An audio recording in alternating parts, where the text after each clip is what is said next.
प्रिया आणि आपण पाहताय इंडिया न्यूज 1। घेऊयात आज दिवसभरातील राज्यासह देश विदेशातील महत्त्वाच्या घडामोडींचा धावता आढावा महाराष्ट्र सुपरफास्ट मधून। राष्ट्रवादी युवक काँग्रेसच्या राष्ट्रीय कार्यकारिणीची बैठक ही दिल्लीत संपन्न झाली आहे। राष्ट्रीय कार्यकारिणीच्या बैठकीमध्ये भारतातील सध्याच्या कठीण राजकीय काळात शरद पवार यांना काँग्रेस आणि इतर प्रादेशिक पक्षांचं नेतृत्व करावं असा प्रस्ताव मांडण्यात आलाय। या बैठकीला स्वतः राष्ट्रवादी काँग्रेसचे अध्यक्ष शरद पवार हे देखील उपस्थित होते। या बैठकीमध्ये बोलताना राष्ट्रवादी युवक काँग्रेसचे प्रदेशाध्यक्ष मेहबूब शेख म्हणाले, राष्ट्रवादी काँग्रेस पक्षाचे राष्ट्रीय अध्यक्ष शरद पवार हे देशातील सर्वात अनुभवी संसदीय नेत्यांपैकी एक आहेत। त्यांनी संरक्षण आणि कृषी मंत्री म्हणून देशाच्या विकासात उल्लेखनीय योगदान दिलंय। त्यांनी विरोधी पक्षनेते आणि केंद्रीय आपत्ती व्यवस्थापन प्राधिकरणाचे अध्यक्ष म्हणूनही काम केलंय। आजच्या तारखेत देशातील सर्व बिगर भाजप राजकीय पक्ष आणि त्यांच्या प्रमुख नेत्यांना एकत्र आणण्यामध्ये शरद पवार हे मोठी भूमिका बजावू शकतात असं ते म्हणाले। रशिया आणि युक्रेन यांच्यामध्ये मंगळवारी तुर्कीच्या इस्तंबूलमध्ये शांतता चर्चा झाली। सुमारे 3 तास चाललेल्या या बैठकीनंतर रशियाचे मुख्य वार्ताहर मेडिनकी यांनी सकारात्मक विधान केलंय।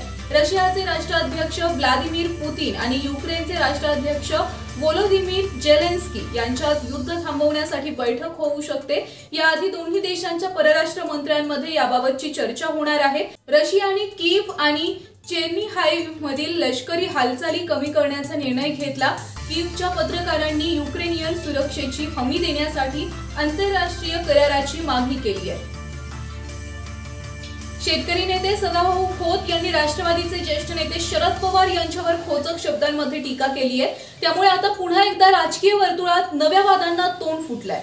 राष्ट्रवादी काँग्रेस आक्रमक झालेली दिसून येतेय। राष्ट्रवादी काँग्रेसचे आमदार अमोल मिटकरी यांनी पुन्हा बोचरी टीका केली आहे। दरम्यान आमदार अमोल मिटकरी यांनी प्रतिक्रिया देताना अनिल देशमुख यांच्या संदर्भात एक सूचक वक्तव्य केलंय। अनिल देशमुखांचे मंत्रिमंडळामध्ये लवकरच पुनरागमन होणार असल्याचं त्यांनी सांगितलंय। त्यामुळे एनसीपी आमदारांचं हे मोठं वक्तव्य सध्याचं मानलं जात आहे।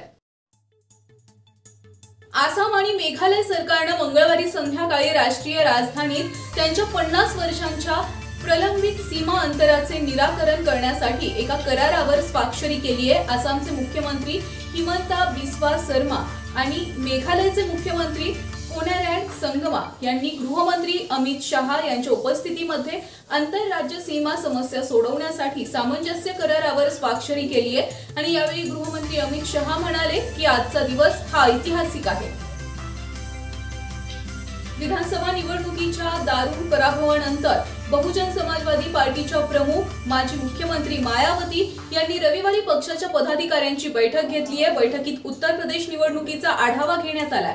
यावेळी मायावतींनी उत्तर प्रदेशसह सर्व कार्यकारिणी बरखास्त करून टाकली आहे। फक्त प्रदेशाध्यक्ष आणि जिल्हाध्यक्षांना सध्या तरी पदावर कायम ठेवलंय। काही दिवसापासून बसपाच्या प्रमुख मायावतींना राष्ट्रपती पदाची ऑफर देण्यात आल्याचं वृत्त देखील प्रसिद्ध झालं होतं।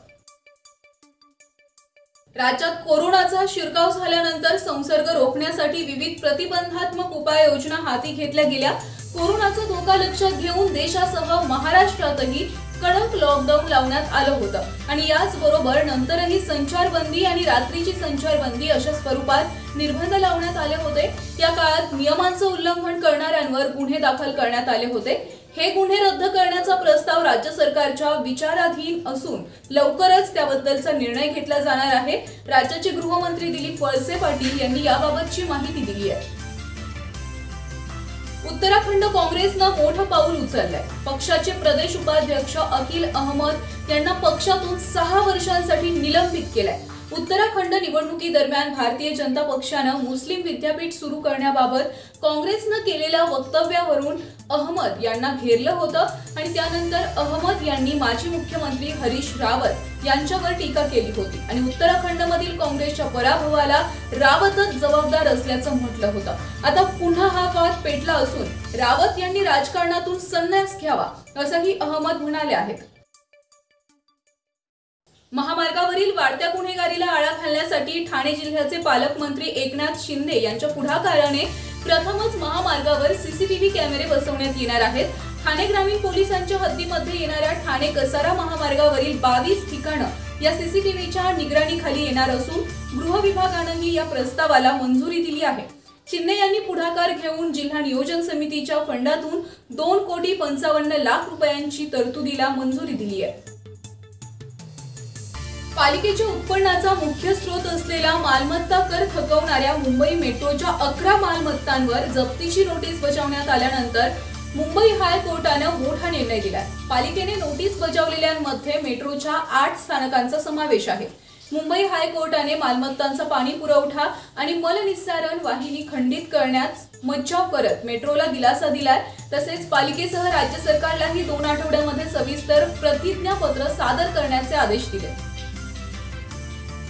हिंदू नववर्षाच्या निमित्ताने गुढी पाडव्याला निघणाऱ्या शोभायात्रा आणि रामनवमीच्या मिरवणुका काढण्यास तसेच हिंदू सण जल्लोषामध्ये साजरे करण्यास परवानगी द्या अशी मागणी मुंबई भाजपा शिष्टमंडळाने मुंबई पोलीस आयुक्त संजय पांडे यांची भेट घेऊन निवेदनाद्वारे केली आहे। मुंबई पोलीस प्रशासन यंत्रणेकडून ध्वनी प्रदूषण रोखण्यासाठी नाविन्यपूर्ण कार्यक्रम आयोजित केले जात आहेत। ध्वनी प्रदूषणाच्या विविध कारणांचा मुंबईकर आपल्या दैनंदिन आयुष्यात सामना करत असतात। त्यातील एक महत्त्वाचं कारण म्हणजे प्रार्थना स्थळांमधून लाऊडस्पीकरवरून केली जाणारी अजान आहे।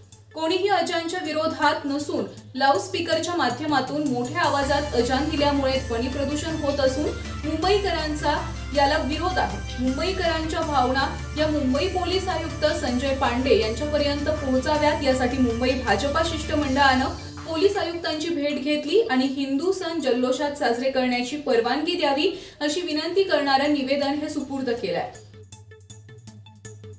नांदर तालुका पैठण येथील पुण्यनगरीचे पत्रकार तथा शालेय समिती सदस्य संजय सदावर्ते यांच्यावर नांदर जिल्हा परिषद शाळेचे मुख्याध्यापक मुक्तार शेख यांनी 5 जानेवारी 2016 रोजी शासकीय कामामध्ये अडथळा निर्माण केल्याप्रकरणी पाचोडला पोलीस स्टेशन येथे फिर्याद देऊन गुन्हा दाखल केला होता। संजय सदावर्ते यांनी माहिती अधिकारात शिक्षक मुख्यालयी राहतात का अशी माहिती मागितली होती। मुख्याध्यापक यांनी सर्व शिक्षक मुख्यालयातच राहतात अशी माहिती दिली। नंतर मुख्याध्यापक आणि शिक्षक यांनी पाचोड पोलीस स्टेशन येथे जाऊन दैनिक पुण्यनगरीचे पत्रकार संजय सदावर्ते यांनी शाळेत येऊन माहिती अधिकारामध्ये खोटी माहिती का दिली म्हणून आम्हा सर्व शिक्षकांना शिवीगाळ करून जीवे मारण्याची धमकी दिली आणि रजिस्टरची फेकाफेक करून आरडाओरडा करत शासकीय कामात अडथळा निर्माण केल्याप्रकरणी गुन्हा दाखल केला होता। पत्रकार संजय सदावर्ते यांचे वकील ॲडव्होकेट दिलीप खंडागळे यांनी उलट तपासणी केली तेव्हा यामध्ये अशी कुठलीच घटना ही घडली नसल्याचं तपासात निष्पन्नास आलंय। सरकारी कामात कोणताच अडथळा निर्माण होईल अशी कुठलीच घटना घडली नसल्याचं सिद्ध झालंय आणि या प्रकरणी जिल्हा आणि सत्र न्यायालयाने पत्रकार संजय सदावर्ते यांची निर्दोष मुक्तता देखील केली आहे। 24 मार्च रोजी एमपीएससीच्या माध्यमातून 2020च्या वर्षात झालेली JMFC परीक्षेचा निकाल लागलाय। सदर JMFC म्हणजे प्रथम वर्ग न्यायदंडाधिकारी पदासाठी महाराष्ट्रातून 53व्या क्रमांकाने पहिल्याच प्रयत्नात उत्तीर्ण झालेले जामखेड तालुक्यातील शिरूर या गावचे सुपुत्र ॲडव्होकेट कृष्णा शिवाजी लटके यांचा जामखेड तालुक्यात विविध ठिकाणी सत्कार करून त्यांना शुभेच्छा देण्यात आल्या आहेत। जामखेड येथे महाविधी लॉ स्टुडंट्स असोसिएशनचे विद्यार्थी प्रतिनिधी यांच्याकडून देखील कृष्णा लटके यांचा सत्कार करण्यात आलाय। यावेळी डावीकडून महाविधी लॉ स्टुडंट्स असोसिएशनचे विद्यार्थी प्रतिनिधी, बीड जिल्हा अध्यक्ष शिवाजी लटपटे, सोलापूर जिल्हा अध्यक्ष पप्पू थोरात तसेच राज्य कार्यकारिणीचे सदस्य आणि कायदेशीर सल्लागार ॲडव्होकेट किरण कोल्हे तसेच न्यायाधीश कृष्णा लटके, ॲडव्होकेट कारंडे तसेच महाविधी लॉ स्टुडंट्स असोसिएशनच्या प्रयत्नातून नुकतेच लॉला ऍडमिशन झालेले कामिल शेख, सुभाष गायकवाड तसेच महाविधी लॉ स्टुडंट्स असोसिएशनचे विद्यार्थी प्रतिनिधी, सोलापूर जिल्हा उपाध्यक्ष सागर पवार आणि ॲडव्होकेट सबकार SD तसेच ॲडव्होकेट जगताप, ॲडव्होकेट वारे बिपिन हे देखील सर्वजण यावेळी उपस्थित होते। गेली काही दिवस सातत्याने नियमांकडे कानाडोळा करत आंदोलन आणि कार्यक्रम करणाऱ्या भाजप आणि अन्य संघटनांना पोलीस आयुक्त दीपक पांडे यांनी चांगलेच खडसावलंय। मी कोणालाही नागरिकांची अडचण करू देणार नाही, आम्ही म्हणजे नाशिककर असे स्वतःला समजू नका या शब्दांमध्ये त्यांनी कान उघडणी करत माझा निर्णय अयोग्य वाटत असेल तर हायकोर्टात जा असं सुनावलंय।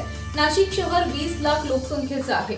रस्ते, सार्वजनिक जागा प्रत्येक नाशिककरांसाठी आहे, परंतु ठराविक संस्था किंवा व्यक्ती पोलिसांवर दबाव आणून सार्वजनिक जागांवर अवैध कार्यक्रम घेऊन शहरावर अन्याय करणार असतील तर ते अजिबात खपवून घेणार नाही, असा इशारा पोलीस आयुक्त दीपक पांडे यांनी दिलाय.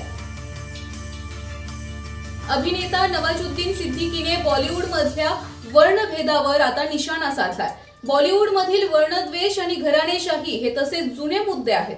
कंगना रनौत सारख्या काही सेलिब्रिटींनी यावर खुलेपणानं आपलं मत मांडलंय. नुकत्याच दिलेल्या एका मुलाखतीमध्ये नवाजुद्दीनने स्पष्टपणे सांगितलंय की बॉलिवूडमध्ये नेपोटिझम तर आहेच, पण त्यासोबतच वर्णभेदही आहे. या दोन गोष्टी म्हणजे बॉलिवूडचं काळं सत्य आहे, असं त्यानं म्हटलंय. एका कार्यक्रमामध्ये विचारलेल्या प्रश्नाचं उत्तर देताना नवाजुद्दीन म्हणाला, बॉलिवूडमध्ये वंशवाद आणि वर्णभेदही आहे. मला एक अशी सावळी काळी अभिनेत्री सांगा जी सुपरस्टार किंवा स्टार आहे. आपल्या राज्यात शेतकरी अडचणीत आले आहेत असं दिसतंय. महावितरण आणि शेतकरी यांच्यामध्ये मोठा संघर्ष सुरू आहे.